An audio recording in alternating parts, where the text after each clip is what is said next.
ഇനിയും സംശയമുള്ളവർക്ക് വേണ്ടി ഞങ്ങൾക്ക് ലഭിച്ച മെറ്റയുടെ മറുപടി പ്രിയപ്പെട്ട പ്രേക്ഷകരെ അതിലെ പ്രസക്ത ഭാഗങ്ങൾ വായിച്ചു കേൾപ്പിക്കാം. മെറ്റ പറയുന്നു, after thorough consultation with our team, we can confirm that the takedown was executed in compliance with local legal requirements rather than due to a technical error. സാങ്കേതികമായ പിഴവ് കാരണമല്ല, പകരം ഒരു ലോക്കൽ ലീഗൽ റിക്വയർമെൻറ്റിൻ്റെ അടിസ്ഥാനത്തിലാണ് ഈ വാർത്തകൾ ഞങ്ങൾ പിൻവലിച്ചത് എന്ന്. സാങ്കേതികമായ പിഴവ് മൂലമാണ് ഈ കാർഡുകൾ പിൻവലിച്ചതെന്ന് സൈബർ പോലീസിനെ അറിയിച്ചുവെന്ന് കഴിഞ്ഞ 2 ദിവസമായി ആഘോഷിച്ച മുഖ്യധാരാ മാധ്യമങ്ങളുടെ എഡിറ്റർമാരോടാണ്. നിങ്ങൾക്കിതിൽ മറുപടിയുണ്ടോ? ഇനി, I realise that the notification you received may have caused some confusion. നിങ്ങളിൽ ചിലപ്പോൾ ഒരാശയക്കുഴപ്പം ഉണ്ടാക്കിയേക്കാം ആദ്യം ഞങ്ങൾ നൽകിയ പ്രതികരണത്തിൽ. കാരണം ആദ്യം മെറ്റയോട് നമ്മൾ ചോദിച്ചപ്പോൾ മെറ്റ നൽകിയ മറുപടി, we restricted access to this content through an automated system implemented pursuant to legal requirements under India's information technology rules. ഇന്ത്യയുടെ IT റൂൾസിൻ്റെ അടിസ്ഥാനത്തിൽ, പ്രാദേശികമായിട്ടുള്ള ചില ലീഗൽ റിക്വയർമെൻറ്റിൻ്റെ അടിസ്ഥാനത്തിൽ ഓട്ടോമേറ്റഡ് ആയ ഒരു സിസ്റ്റം ആയിരിക്കാം നിങ്ങളുടെ ഈ കണ്ടൻറ്റ് ഡിലീറ്റ് ചെയ്തത് എന്നതാണ് ആദ്യം നമുക്ക് കിട്ടിയ മറുപടി. ഇത് ഒരു AI ജനറേറ്റഡ് ആയ ഒരു എക്സ്ക്ലൂഷനാണ് എന്ന നിഗമനത്തിലേക്ക് നിങ്ങൾ ഒരുപക്ഷെ എത്തിച്ചേരാൻ അത് കാരണമായിട്ടുണ്ടാവാം.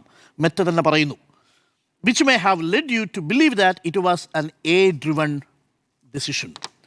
To clarify, the type of content restriction in this situation is determined by local law.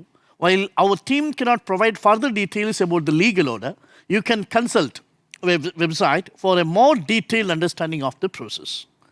Regardless of whether the content was removed or restricted automatically, this is very important, Meta is required to comply with local law, and nature of the restriction here is a local legal requirement. ഇതായിരുന്നു ഈ പോസ്റ്റുകൾ പിൻവലിക്കാനുള്ള നിയമപരമായി മെറ്റയെ ബാധ്യതപ്പെടുത്തിയത്. Local legal requirement. Local legal requirement എന്ന് പറയുമ്പോൾ 2 കാര്യങ്ങളാണ്. ഒന്നുകിൽ അത് ഈ യൂണിവേഴ്സിലുള്ള ഏതെങ്കിലും ഒരു രാജ്യത്തെ കേന്ദ്ര ഗവൺമെൻറ്റിൻ്റെയോ അതല്ലെങ്കിൽ സ്റ്റേറ്റ് ഗവൺമെൻറ്റിൻ്റെയോ ലീഗൽ റിക്വയർമെൻ്റ് എന്ന് വായിക്കേണ്ടി വരും.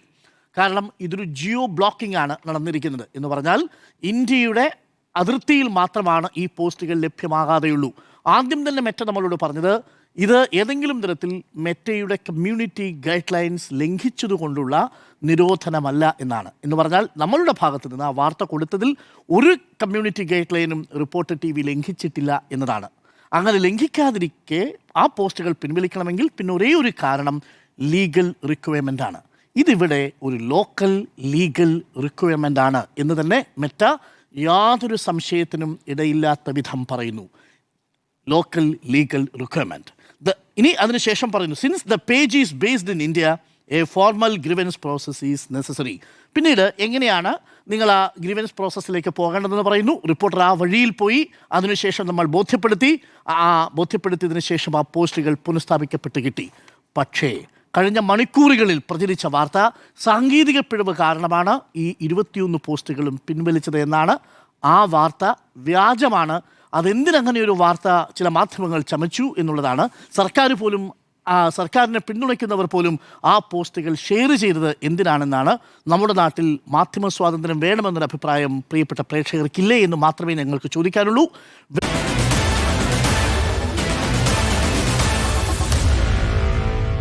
Meet the editors.